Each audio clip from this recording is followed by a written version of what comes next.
Start rolling.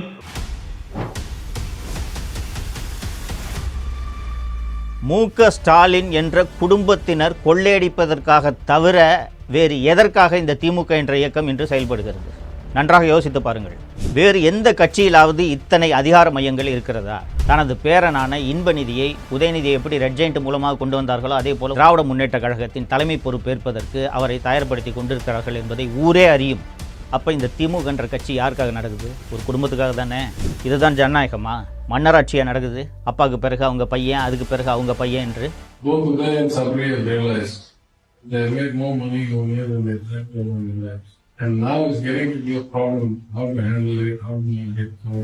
முதல் ஒரு வருடத்திலேயே மாப்பிள்ளை ஒரு 30,000 கோடி, மகன் ஒரு 30,000 கோடி சம்பாதித்து விட்டார்கள் என்று அந்த ஆடியோவில் தெளிவாக திரு தியாகராஜன் குறிப்பிட்டிருந்தார்.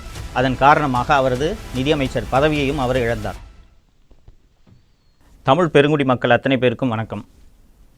இந்த 2026 சட்டப்பேரவை தேர்தல் என்றது எவ்வளோ முக்கியமான ஒரு தேர்தல்ன்றது நம்ம அத்தனை பேருக்குமே தெரியும்.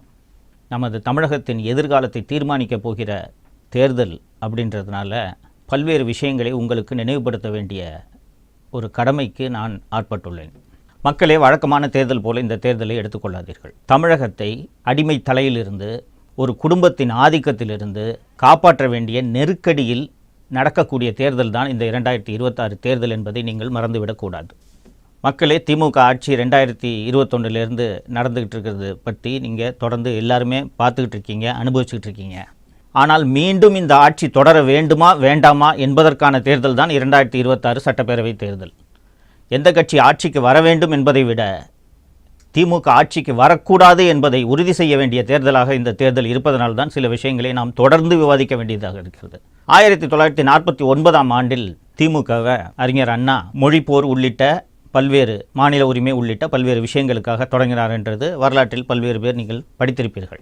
அப்படி தொடங்கிய அந்த கொள்கைகளுக்காக, அந்த குறிக்கோள்களுக்காக, அந்த லட்சியங்களுக்காக இன்னைக்கு இருக்கக்கூடிய திமுக செயல்படுகிறதா என்பதை நீங்கள் அத்தனை பேரும் நினைவுபடுத்தி பார்க்க வேண்டும். பழசை நீங்கள் மறந்துடக்கூடாது அப்படின்றதுக்காக தான் சமீபத்தில் அவங்களே டாஸ்மாகில் திருடின காசெல்லாம் வச்சு பராசக்தின்னு ஒரு படத்தை எடுத்து ரிலீஸ் பண்ணாங்க. அந்த படத்தில் பார்த்தீங்கன்னா இந்தி திணிப்புக்கு எதிராக மாணவர்கள் மிகப்பெரிய ஒரு கிளர்ச்சியை ஏற்படுத்தி அந்த கிளர்ச்சியின் வாயிலாக உருவான இயக்கமாக திமுக உருவாகி அதன் மூலம் ஆட்சியை பிடித்ததாக அந்த படத்தில் காண்பித்திருப்பார்கள். அப்போது மொழி மீது மிக அதிகமான பற்று கொண்ட, மொழியின் மீது ஆர்வம் கொண்ட, மாநில உரிமைகளின் மீது ஆர்வம் கொண்ட ஒரு கட்சியாகத்தான் திமுக உருவானது. அப்படித்தானே இன்றைக்கு வரை இருக்க வேண்டும். திராவிட முன்னேற்ற கழக குடும்பத்தினர், குறிப்பாக மு.க. ஸ்டாலின் அவர்களின் குடும்பத்தினர், திராவிட முன்னேற்ற கழக தலைவர்களின் குடும்பத்தினர் பல்வேறு கல்வி நிலையங்களை நடத்தி கொண்டிருக்கிறார்கள் என்பது உங்கள் அத்தனை பேருக்கும் தெரியும். அந்த கல்வி நிலையங்களில் ஏதாவது ஒரு கல்வி நிலையத்தில் தமிழ் வழி கல்வி செயல்படுத்தப்பட்டு வருகிறதா, பின்பற்றப்பட்டு வருகிறதா என்பதை நீங்கள் கவனித்து பார்த்தீர்கள் என்றால் அந்த மொழியை வைத்து அரசியல் செய்து எப்படி ஆட்சியை பிடித்தார்கள் என்று உங்களுக்கு நன்றாக தெரியும். தோழர்களே, அறிஞர் அண்ணா எந்த லட்சியங்களுக்காக தொடங்கினாரோ அந்த லட்சியங்கள் எல்லாம் நீர்த்து போய் இன்றைக்கு இருக்கக்கூடிய திராவிட முன்னேற்ற கழகம் ஒரே ஒரு குடும்பத்திற்காக மட்டும்தான் இயங்குகிறது என்பதை நீங்கள் இந்த 5 ஆண்டுகளில் பார்த்திருப்பீர்கள். இந்த ஆட்சி தொடங்கிய 1-2 ஆண்டுகளில் இந்த ஆட்சியில் நிதியமைச்சராக இருந்த திரு பிடிஆர் தியாகராஜன் அவர்கள் பேசிய ஒரு 2 ஆடியோ வெளியானது நீங்கள் எல்லாருக்கும் நினைவு இருக்கும்னு நினைக்கிறேன்.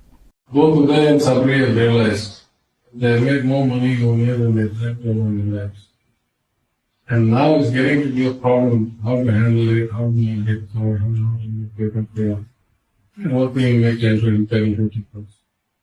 So we will pay it back to because it's one. We look at the inclusion of being able to முதல் ஒரு வருடத்திலேயே மாப்பிள்ளை ஒரு 30,000 கோடி, மகன் ஒரு 30,000 கோடி சம்பாதித்து விட்டார்கள் என்று அந்த ஆடியோவில் தெளிவாக திரு தியாகராஜன் குறிப்பிட்டிருந்தார். அதன் காரணமாக அவரது நிதியமைச்சர் பதவியையும் அவர் இழந்தார். தோழர்களே, முதல் வருடத்திலேயே ஒரே வருடத்தில் 60,000 கோடி சம்பாதிச்சிருக்காங்கன்னா இந்த 5 ஆண்டுகளில் இவர்கள் எவ்வளவு கொள்ளையடித்திருப்பார்கள் என்பதை நீங்கள் நினைத்து பார்க்க வேண்டும், ஊகித்து கொள்ள வேண்டும். இன்றைக்கி திராவிட முன்னேற்ற கழகம்ன்ற இந்த கட்சி எதற்காக செயல்படுகிறது என்பதை நீங்கள் சற்றே யோசித்து பார்க்க வேண்டும், அலசி பார்க்க வேண்டும்.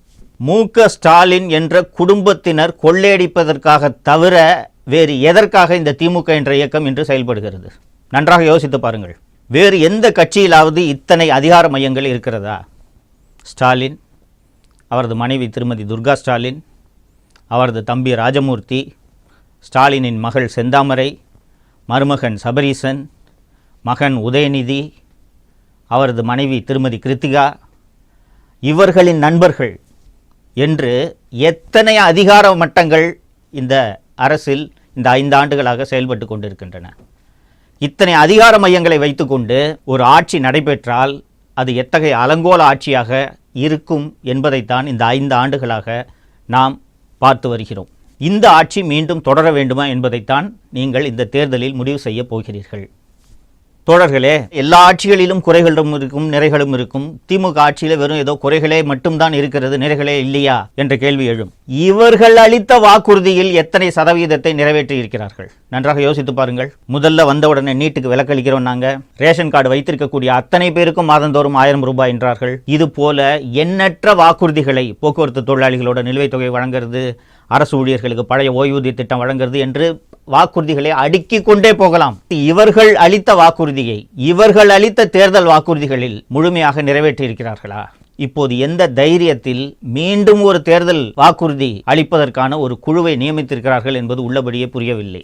எதிர்க்கட்சித் தலைவர் திரு எடப்பாடி பழனிசாமி அவர்கள் பல்வேறு மேடைகளில் அடிக்கடி குறிப்பிடுவார், நீங்கள் இதை பார்த்திருப்பீர்கள். நான் ஒரு சாதாரண கிளைக்கழக செயலாளர், இன்னைக்கு அதிமுக என்ற ஒரு மாபெரும் இயக்கத்தோட பொதுச் செயலாளராக என்னால் வர முடியுது, திமுகவில் யாராவது வர முடியுமா இது போல என்று ஒரு கேள்வி எழுப்பியிருக்கிறார். நன்றாக யோசித்து பாருங்கள். யாராலாவது இது போல அந்த கட்சியின் தலைவராக இன்று வர முடியுமா?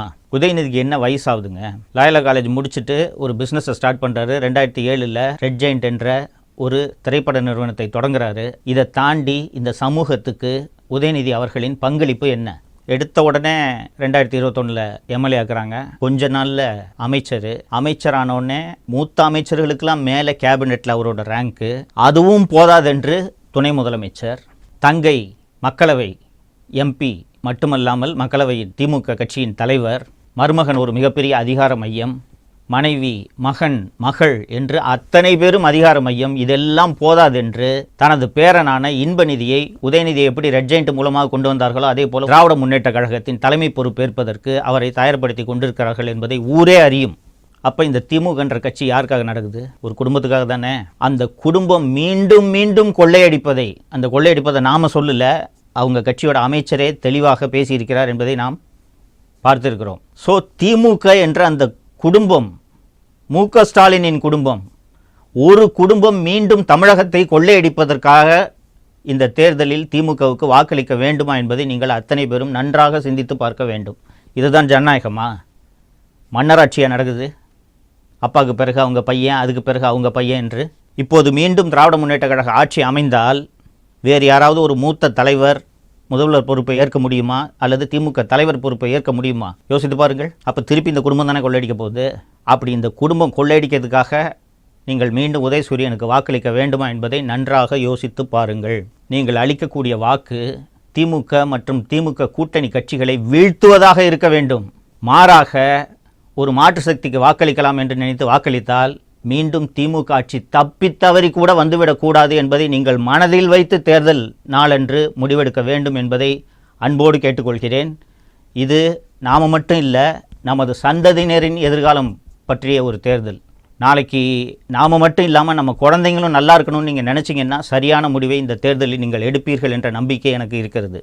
ஏன்னா திமுக அவர்களோட சந்ததியை உயர்த்துறதுக்காக அவர்கள் இந்த தேர்தலில் போட்டியிடுகிறார்கள். நாம் நமது சந்ததியை மனதில் வைத்து இந்த தேர்தலில் நல்ல முடிவை எடுக்க வேண்டும்.